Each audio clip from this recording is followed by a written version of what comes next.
Em dias de tanta correria, numa época onde a vida contemporânea se tornou tão agitada e cheia de opções, se não tivermos prioridade, nós podemos perder o rumo. Ter prioridade significa que entendemos o que é mais importante, aquilo que vem primeiro. E esse é o assunto da minha conversa hoje. Deus em primeiro lugar. Fique comigo e nos próximos minutos nós vamos falar a respeito disso.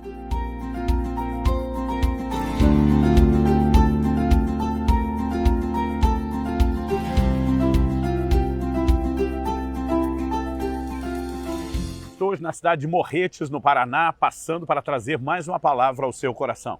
E o versículo que eu quero tomar como ponto de partida e que define o trilho da nossa reflexão é Mateus capítulo 6, versículo 33, onde nosso Senhor Jesus Cristo diz: mas busque em primeiro lugar o reino de Deus e a sua justiça, e todas essas coisas lhe serão acrescentadas. Onde Jesus diz: mas busque em primeiro lugar o reino de Deus, obviamente, ele não está dizendo que o reino vem primeiro e que Deus não está nessa lista. O reino só tem prioridade porque é de Deus. Ele está sugerindo que Deus precisa ocupar o primeiro lugar. E o interessante é que Jesus faz isso num contraste. Depois de dizer: não se preocupem com aquilo que vocês vão comer, não se preocupem com aquilo que vocês vão vestir, ele estava falando das necessidades mais básicas, aquilo que normalmente dirige o homem. O seu trabalho, a sua dedicação começa focado na subsistência. Alguns depois acrescentam a busca de coisas extras, determinadas realizações, mas a subsistência é aquilo que normalmente, naturalmente falando, é prioritário. E Jesus disse: se vocês colocarem o reino primeiro, essas outras coisas, que normalmente são a prioridade, elas virão como acréscimo, elas virão a reboque. Obviamente, o Senhor aqui está falando a respeito de prioridades. E nós precisamos entender essa verdade de que Deus deve ocupar nas nossas vidas o primeiro lugar. Quando indagaram o Senhor Jesus a respeito de qual era o maior mandamento, o primeiro, o principal, Jesus estava diante da difícil missão, do desafio de torcer as escrituras da sua época, que era o Antigo Testamento, e tirar um mandamento acima de todos os demais. Ele não titubeou. Marcos, capítulo 12, dos versos 28 em diante, nos mostram Jesus respondendo àquela indagação com as seguintes palavras: amarás o Senhor teu Deus de todo o teu coração, com toda a tua alma, com todo o entendimento, com todas as tuas forças. Jesus não titubeou. Se há algo que possa ter destaque, diz respeito ao lugar de importância que Deus deve ocupar. Nós devemos amá-lo antes mesmo de amar a nós mesmos ou as outras pessoas. Não há dúvida de que o primeiro lugar pertence a Deus. Mas eu gostaria de destacar esse primeiro lugar pertencendo a Deus em três esferas muito específicas. Uma diz respeito ao nosso relacionamento pessoal. A outra diz respeito às disciplinas cristãs que devemos praticar. E, em terceiro lugar, nós podemos destacar o nosso serviço, o nosso trabalho para com Ele. Começando a respeito do relacionamento com Deus, o Senhor Jesus ensinou em Lucas, no capítulo 14, interessante que o verso 25 nos fala a respeito de multidões acompanhando o ministério de Jesus. Isso acontece com uma certa recorrência. Sempre que multidões são mencionadas, muitas vezes Jesus traz o ensino para tentar esclarecer a necessidade de um compromisso maior do que aquilo que as pessoas perceberam. Então, o Senhor Jesus diz no verso 26, se alguém vem a mim e não me ama mais do que ama seu pai, sua mãe, sua mulher, seus filhos, seus irmãos, suas irmãs e até a própria vida, não pode ser meu discípulo. E quem não tomar a sua cruz e não vier após mim, não pode ser meu discípulo. Em outras palavras, Jesus está dizendo: só há uma forma de você ser caracterizado meu discípulo, se você me colocar em primeiro lugar, se você me colocar à frente das pessoas de maior importância na sua vida. Pai, mãe, esposa, irmãos, família. O Senhor está dizendo, ou esses termos são estabelecidos, ou fica categorizado e definido que você não pode ser meu discípulo. Inclusive, na sequência, o Senhor Jesus apresenta duas alegorias. Ele diz, a partir do verso 28, pois qual de vocês, pretendendo construir uma torre, não se assenta primeiro para calcular a despesa e verificar se tem os meios para concluir, para não acontecer que, tendo lançado os alicerces e não podendo terminar a construção, todos os que a virem zombem dele, dizendo: esse homem começou a construir e não pôde acabar. Em outras palavras, Jesus está dizendo: ninguém se lança ao empreendimento sem primeiro calcular quanto custa. Então, nosso Senhor estava dizendo, calcula aí, bota na ponta do lápis quanto custa me seguir, me põe primeiro. Senão é melhor você nem iniciar o projeto. No verso 31, ele emenda com outra analogia, o qual é o rei, que indo para combater outro rei, não assenta primeiro para calcular se com 10 mil homens poderá enfrentar o que vem contra ele com 20 mil. Caso contrário, estando ainda o outro longe, envia-lhe uma embaixada pedindo condições de paz. De novo, Jesus está dizendo que ninguém, usando um exemplo diferente, mas dizendo a mesma verdade, que ninguém se lança a um empreendimento sem primeiro calcular. E ele conclui no verso 33, assim pois, esse assim é, igualmente, semelhantemente, da mesma maneira, qualquer um de vocês que não renuncia a tudo que tem, não pode ser meu discípulo. Em outras palavras, ou me coloque à frente, ou não existe essa relação de discipulado. Quando olhamos para exemplos bíblicos como o de Gênesis 22, e vemos Deus pedindo a Abraão que entregue o seu filho em sacrifício, e a Bíblia diz que Deus o estava provando. Nós vemos que Abraão se dispôs e no momento em que ia sacrificá-lo, Deus diz, não mate o menino. Basicamente é como se Deus estivesse dizendo, nunca quis o menino, eu só queria o primeiro lugar. Só queria que você não trocasse a mim, o doador, por uma dádiva que eu lhe entreguei.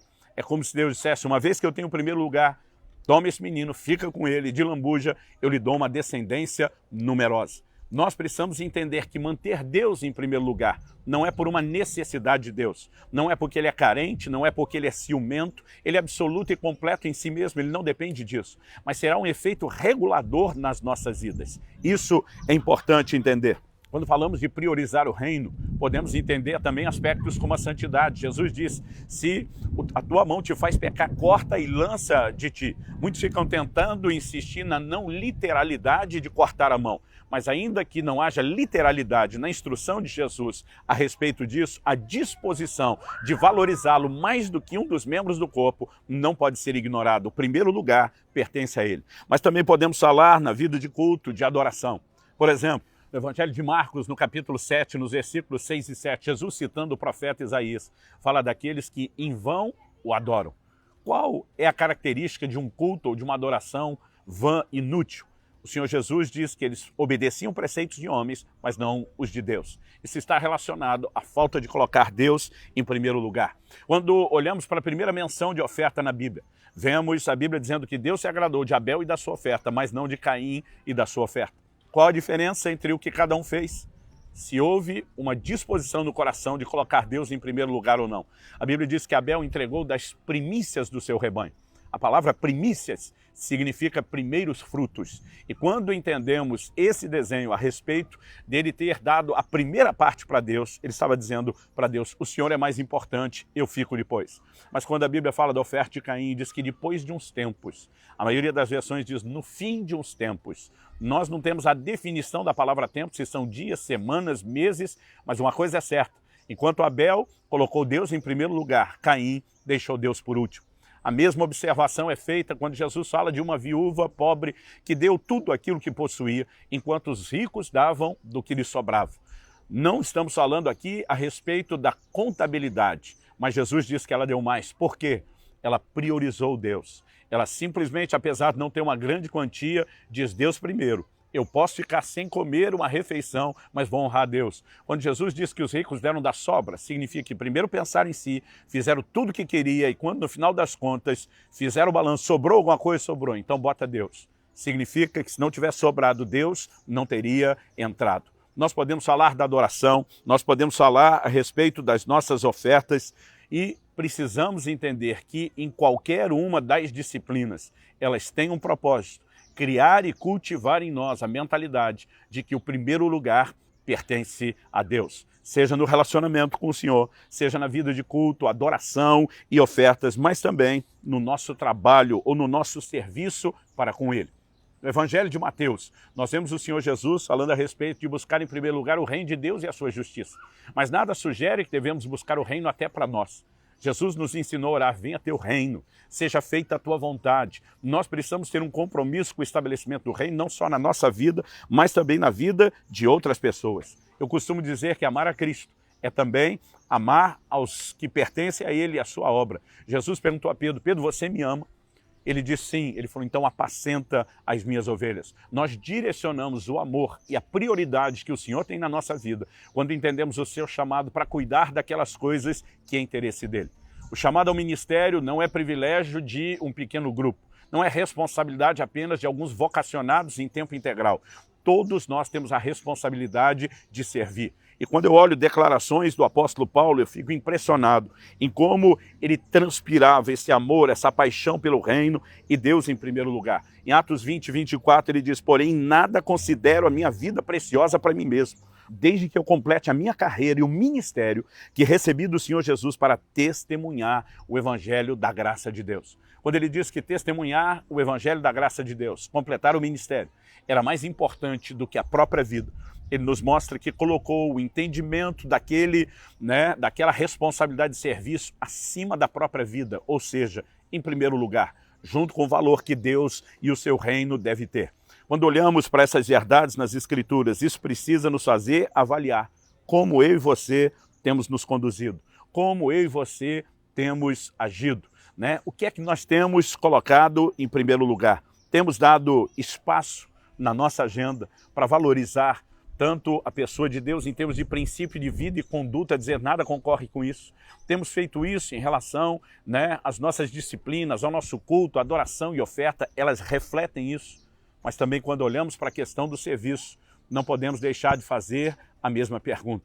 Qual é a minha disposição de cuidar dos interesses de Deus? Todos nós podemos testemunhar de Jesus, levar pessoas a Cristo, ajudar a cuidar delas. Não precisamos falar de um cargo na igreja, não precisamos falar de liderar um departamento, não precisamos falar de um nível de serviço onde necessariamente os outros vejam, mas apenas aquele onde nosso Senhor, olhando a nossa disposição de honrá-lo em primeiro lugar e cuidar dos seus interesses, possa olhar para mim e para você com um sorriso no rosto, reconhecendo que eu e você o colocamos em primeiro lugar em todas as áreas. Então, meu encorajamento a você é Deus em primeiro lugar.